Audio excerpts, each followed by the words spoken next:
Who are the 8 offensive players the Draft Network says we need to keep an eye on this season? 2 Texas Southern players make it closer to the pros. And let's talk about the HBCU scarcity in the NBA. Oh, yeah, it's Locked On HBCU. Play my music. You are Locked On HBCU, your daily podcast covering HBCU sports. Part of the Locked On Podcast Network, your team every day.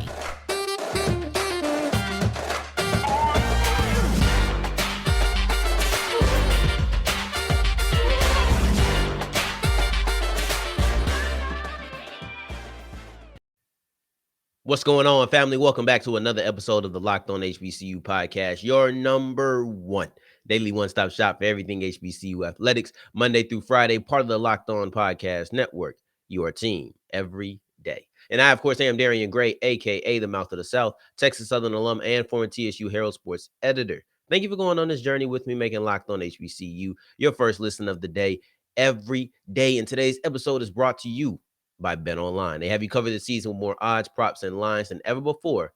BetOnline, where the game starts. And remember, when the mic cuts off, the journey is not over. You can follow me on Twitter at South Exclusive, and I do South Exclusives with an S at the end. And I do suggest that you do that, right? But let's get into the Draft Network, because they recently released 8 offensive players from HBCUs that we need to keep an eye on in this year's football season. So in 2022, here are the 8 names that they think we need to be looking out for. Now, one thing I do want to establish is that these players don't have to be draft eligible. They do not have to be draft eligible. And I didn't know that at first. When I first seen it, I think I seen it on Instagram or something, and I saw the list. And I'm sitting here like, what? What kind of list is this? Now, I didn't look at detail. I think I looked at probably the first 1 or 2, and it was like, what is this? What kind of list is this? These guys can't go into the draft next year. But when you look it up, you read the article, it says that it's not about, or these players don't have to be draft eligible. So with that being said, take that with, I don't want to say grain of salt, but now you just got to understand, I don't want you to have the same reaction as I did. So this is a little bit of a disclaimer that you're going to hear some names on the list that aren't going to be in the draft. Don't be like me and just correlate the Draft Network. They're going to have prospects. I thought this was 8 prospects, not 8 players. This is 8 players, no matter of classification. These are just 8 players that they think are going to be really good in HBCU football this year on the offensive side. All right. Now with that disclaimer, let's go ahead and give you some of the list. Some of these players are going to be in the draft, but some of them aren't. Travis Hunter out of Jackson State, Eden James out of Howard, Jadakis Bonds out of Hampton, Kevin Coleman out of Jackson State, Kemari Averett out of Bethune-Cookman, Shedeur Sanders out of Jackson State, Abdul-Fatai Ibrahim out of Alabama A&M, and Phaizon Wilson out of Grambling. So when you hear those names, the first thing that jumps out to me, well, probably the second, but we'll get the first thing after this. The thing that jumps out to me the most, Travis Hunter, Kevin Coleman, Eden James, Phaizon Wilson, all freshmen. This is a list of 8 players on the offensive side of the ball that they say we need to be looking out for. This is what the Draft Network says. And 4 of those players are freshmen. Notice I'm not saying upperclassmen. I'm specifically honing in on the fact that they're freshmen. Now, what does this tell you about the state of HBCU offenses? To me, this says that, hey, we're in pretty good hands. If I have freshmen who are going to be there for 3 more years, and they're the players that we need to be looking out for in 2022, what about 2023? What about 2024? If they decide to stay a 4th year, what about 2025? That's what it tells me. And another thing that it says is that we need to applaud the recruiting departments, because these aren't players who are transferring in. These are players who came out of high school, and they're getting a lot of praise. Like, we all know Travis Hunter. Travis Hunter, number 1 player in the nation. Kevin Coleman, that's a top recruit. Grambling, they got Phaizon Wilson. He was committed to Texas at one time. Like, these are big-time names. We need to applaud the recruiting department and say, hey, they're doing a pretty good job over there, and just give them their, no.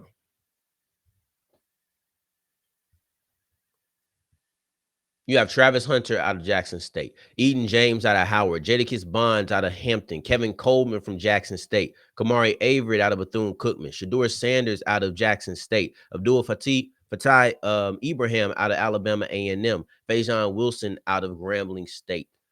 Now, the first thing that I noticed, well, really the second thing, but the first thing that I want to talk about, the first thing I noticed, I'll get to in a second. But what I notice here is that you have Travis Hunter, Kevin Coleman, Eden James, Phaizon Wilson, all freshmen, not underclassmen, freshmen. So what does that tell you about the state of HBCU offenses right now? I think it gives you reason to be very optimistic because these are players coming out of high school. These aren't underclassmen. That's the reason I said freshmen specifically. These aren't underclassmen. These are freshmen with 3 years because you have to play at least 3 years in college. So you're looking at 3 years of these players. Yeah, we're in pretty good hands because the future is set. It's not a situation where, okay, you're going to have a blast of talent this year and now everybody's going to, leave or whatever, and they're going to try their hands at the pros. No. And then B, it says we need to applaud the recruiting department because these are players coming out of high school. There's no problem with the transfer portal, but the idea of getting recruits that are highly touted coming out of high school is something that I think people have held against HBCUs as if it was not a destination. So now with this being the case, Kevin Coleman, Eden James, Phaizon Wilson, these are players who could be the face of their offense, be the driving forces of their offenses for 3 years, maybe even 4. So I think that needs to be applauded because the recruiting departments are putting in work, and this is essentially a showcase of that happening. Now, I left off Travis Hunter at the end because he's easily the most interesting prospect on this list to me, and not because he's the number 1 recruit in the nation. That doesn't matter to me. It's the fact that he's on this list, and I don't think that he should be. He is a cornerback. Now, I would assume that the Draft Network is going to put out their defensive list as well. Is he going to be there? I mean, I can't think of a reason he wouldn't. The only reason he's here, I won't say the only reason, but he's here because he's the number 1 recruit in the nation. Well, he's a cornerback. I know he's playing cornerback. That is his primary position. I don't even know how much he's going to play wide receiver. Now, is he interesting and need to watch out for that aspect? Yeah, because I want to know how much he's going to do it. But at the end of the day, he is a cornerback first and foremost. So he has to be on that defensive list, I would assume. Is he going to be on both? I don't think he should. There's actual offensive players that you could have put here. Jada Byers. You could have put Gary Quarles out of Alabama A&M. He was the leading rusher in the SWAC last year, and he's actually going to be draft eligible. There are players that you could have put here who actually play offense. Why are you putting a guy who is a cornerback and sometimes a wide receiver on there? To me, that's just not right. That's a spot that could have went to somebody else. But to me, this Draft Network list tells me that the future of HBCU offenses in good hands.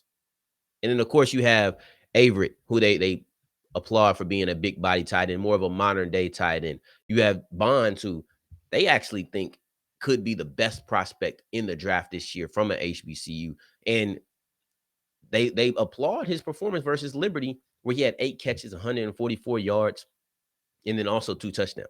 That's the reason you'll never hear me blasting games against FBS talent, because I know the recruiting doors that get open, or not even the recruiting doors, but the draft process doors that get open from those type of games if you show out. I know how that can go. So I'll never just blast it like that. You won't hear that out of me. And then also, lastly, you have Ibrahim, who I think could do wonders for his stock if he performs without Aqeel Glass. And this isn't to say that Glass made him at all, but when you have a legend at quarterback, and now you go with what's going to be a step down, 100%. I have no doubt that it's going to be a step down in some capacity. Now you're still performing. That should do wonders for your draft stock. That's what I would assume. But those are your players. And of course you have Shedeur. He's a sophomore. I don't want to forget Shedeur. But I was talking about freshmen and kind of draft eligible guys. But Shedeur is also an underclassman who is going to be playing with 2 of those guys on the list for at least 2 more years. So you're looking at a situation where we're in good hands. 4 freshmen, a sophomore, and then a couple of seniors to round out the list. But those are your 8 players that you need to be watching going into the 2022 HBCU football season. Now, before I get into the 2 players from Texas Southern, that made it one step closer to achieving their dreams and making it to the pros. I want to tell you about our good friends at Bet Online because they have you covered, right? So we're looking at NBA season's over. You're looking at the NFL season's over, but you still have those futures. If you want to get into that, you can still get into the futures. The college football or the college baseball World Series continues to go on. You can still bet on the MLB games. I think the Stanley Cup is coming to a close, if I'm not mistaken. You can still put money down on that. If it's sports, they got it. Esports, they got it. Favorite Vegas casino games, they got it. They're versatile. They have everything you could possibly want. Put your money down there and nowhere else. The official sponsor of betting on the Locked On Podcast Network. Bet Online is the fastest and easiest. What a wage on all of your favorite sports. Bet Online, where the game starts. All right, so keep on rolling on today's episode of Locked On HBCU. Thank you for making us your first listen of the day. Every day in today's word of the day is culminate, meaning to reach the end or final result of something. And we're going to talk about two players out of Texas Southern who made it one step closer to their dream of making it to the pros. And hopefully they have not reached the culmination of their professional journey just yet. We're crossing our fingers on that, right? And we're talking about Michael Badejo, pass rusher out of Texas Southern. And we're talking about Brison Gresham, center out of Texas Southern. So it's been a kind of a pretty good weekend for the bigs, right? So on Friday, the news was broken that Michael Badejo made it to the Carolina Panthers, or he's picked up by the Carolina Panthers to be a part of their training camp roster in hopes to make it to the main 53 come September, August, right? And then on Saturday, it was announced that Brison Gresham had got picked up for the San Antonio, excuse me. I couldn't get that out for some reason. San Antonio Spurs Summer League team. So that's big news over the weekend. We're going to start off detailing what happened with Badejo. And this one caught me a little bit off guard, just the timing of it. Like I did not expect this coming on. When I talk about these things, we're not talking about talent level. Like both of these guys are talented. You know what I mean? You have to be talented to make it to a summer league, to a training camp. Not everybody can do that. So let's just be very clear. You have to be talented. Not everybody that plays football or can play football, or you thought could ball or thought could play basketball can make it to the training camp, can make it to a summer league. That's just not realistic. So we already know these guys have talent. But when I say I didn't expect it, I'm talking about from a time and standpoint. So we're talking about the fact that we're 2 months removed from the NFL draft. And I mean, because look, I can't believe he was on the show that long ago. This is a friend of the show. Y'all remember we brought on Badejo and he was detailing just his experience pre-draft wise and everything leading up to it. And there was some buzz around there. But after the draft left, there was no camp invite for him. There was no UDFA contract. I thought that time was just up. We've been through rookie mini camps. We've been through mini camps. We've been through OTAs. Training camp's about to start in, I think, a month. So you're looking at a situation where I just thought time had ran out. And I understand that people bring in players for training camp. I get that. I already know that.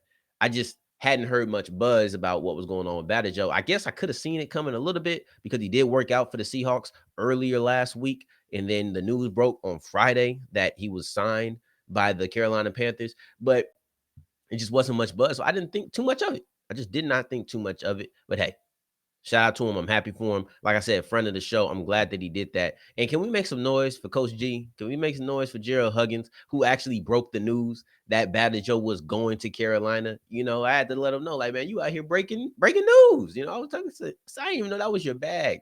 I didn't even know breaking news was your bag. I thought you were just scouting. But yeah, so shout out to those two guys, two friends of the show coming on. But this is great. I'm glad that time hadn't ran out. He was a part of the XFL showcase that was coming up at the end of July, him being Badejo, and doesn't look like he's going to be able to be a part of that. And if there was a reason to not be a part of the XFL showcase, being in the NFL training camp is a darn good reason to not be able to be a part of that showcase. So congratulations and well wishes to him. Now let's move to Brison Gresham, who this isn't as surprising because the NBA draft just happened. Like it just happened on Thursday. He got picked up on Saturday. The timing of this is not ridiculous. He was a part of the G League camp, and with that camp, I thought that he had a pretty good showing. He was impressive. I heard good things about him. He didn't make it to the draft combine, but I did hear good things. So this isn't surprising. Once again, none of this is about talent, but the fact that he put a good foot forward was like, okay, this makes sense. This is logical. And as a big, he'll go in there to San Antonio in their summer league. He'll be able to play with some of the other young guys. This is a great chance for him to show what he's got against players that are really, around his age as far as experience and in time in the NBA. So now you'll be able to showcase, hey, what I've done in college is translatable to the NBA, right? And I can run the floor. I can play in the post. I can play defense. I'm a shot alterer. I don't think that's a word. Shot alterer. Whatever, you know what I mean. He alters shots. Okay, his game is tailored for being in the paint. So Brison Gresham is a player who I'm excited to see what he can do. I'm excited to see if he can translate what he did in college into the NBA for the San Antonio Spurs. And hopefully whatever he does in the summer league, and same with Badejo, culminates with being on that 53-man roster or being on that main roster in the NBA. That's what we're hoping for, and that's what we're rooting for. So fingers crossed. These guys are not done yet, and they continue going in their journey and make it to the pros, because the summer league is like a feeder system. It's kind of a system of the NBA, so he's connected. Training camp is kind of like the NFL. It's connected. But, we want to set that in cement and say, okay, their name was on a roster at some point during the actual season. Now, going forward, we're going to talk about the fact that there isn't many people who can say that in the NBA who came from an HBCU. There's a scarcity of talent from HBCUs that are playing in the NBA today. There's only one player. We're going to talk about what's going on with that and what we would like to see to have that be fixed going forward on Locked On HBCU. All right, wrapping up today's episode of Locked On HBCU. There is a scarcity of HBCU talent in the NBA. There is. And I want to know personally, I want to ask you, how would you like to fix it? How would you like to go about being satisfied about what's going in there? Right now, Brison Gresham is in the summer league. Kyle Foster from Howard also graduated this year, has joined him. I'm glad that he's there too, because he had a rough camp. So I'm glad that people were able to see through that and see what the talent really is and was able to give him another shot. I hope that he takes advantage of it. But that's two players from HBCUs from this draft cycle in the summer league. I didn't see anything about MJ Randolph. If both of those players were to make it to the NBA, there would be a grand total of 3 NBA players from an HBCU.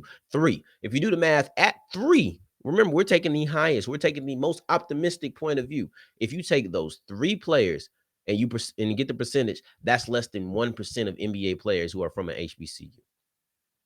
Less than 1%. If you just do the one player that's currently there, man, that's like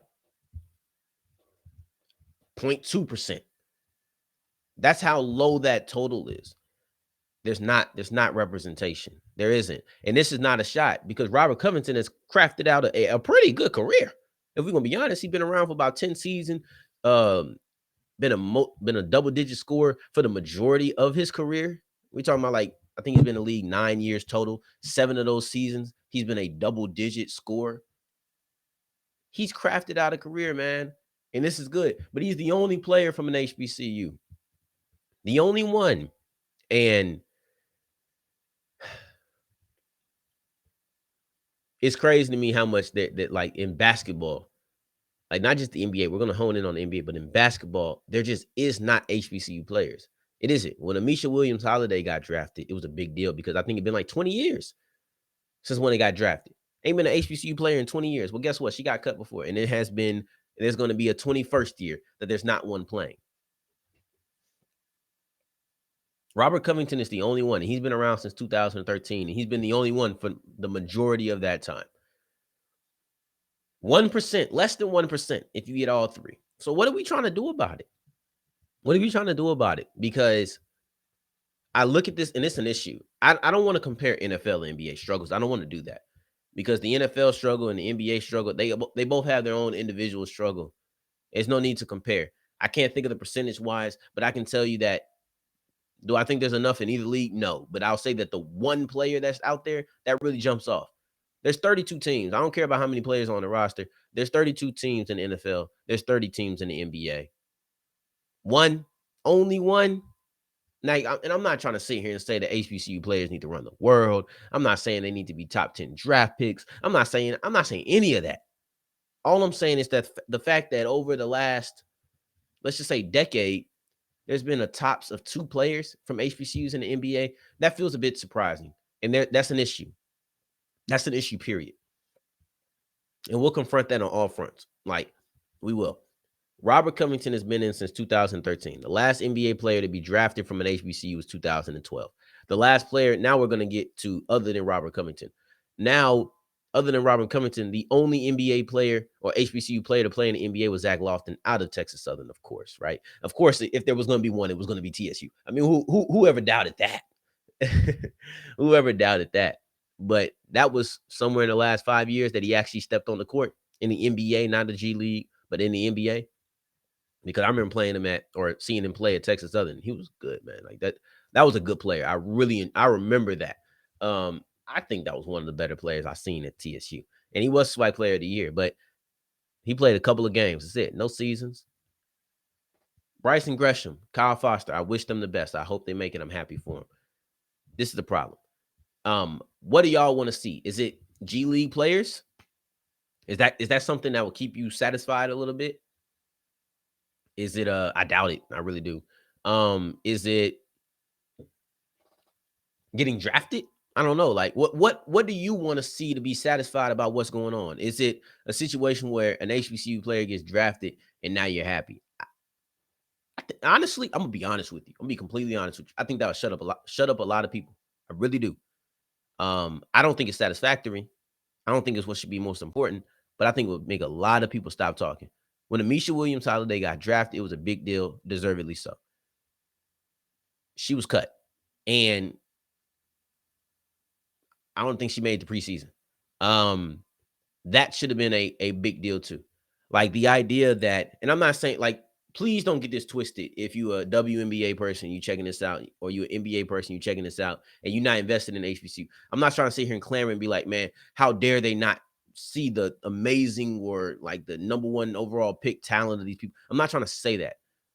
I wasn't there. I don't know why she or he didn't make the team, right? I don't know. But I will say the fact that you get drafted, it appeases some people, and then we just stop talking about it. We don't care. The fact is, we should care about how many players are in the league. That's me. Drafting is cool.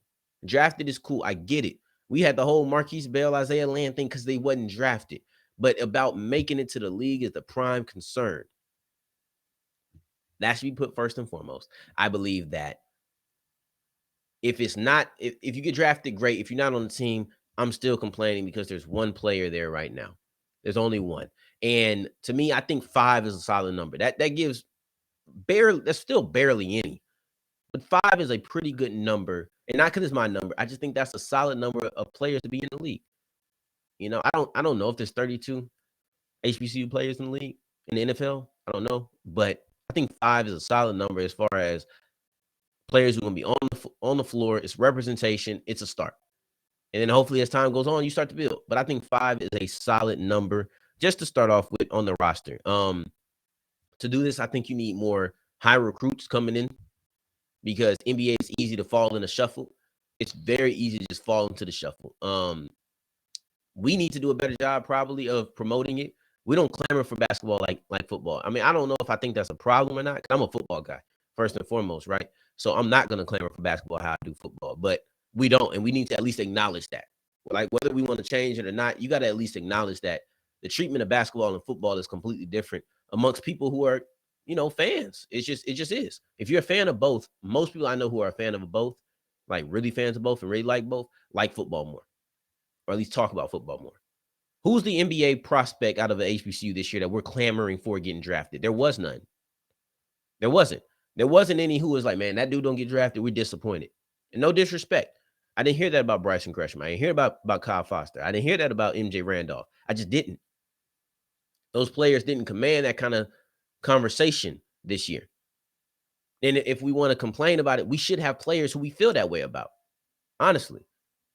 I'm not here to complain about the roster or the lack of talent from HBCUs in the NBA.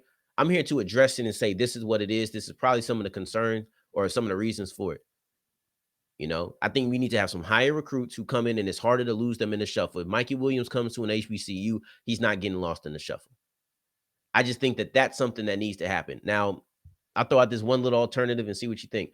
Player from one of the Blue Bloods, Duke, Kansas, Kentucky, whatever. Shout out Blue Bloods, by the way, right? He's been doing a great job. One of those guys from Blue Bloods has a great freshman season, decides he wants to come to an HBCU for his sophomore season, and he gets drafted out of an HBCU. The whole world is going to call him that Duke, Kansas, Kentucky player, whatever, but he is an HBCU draftee. How are we feeling about that? I'll leave you with that question. I would love to know how you would feel about that particular situation. A guy who will always have more name recognition at his previous school, but technically would be an HBCU draftee. How would you feel about a situation like that?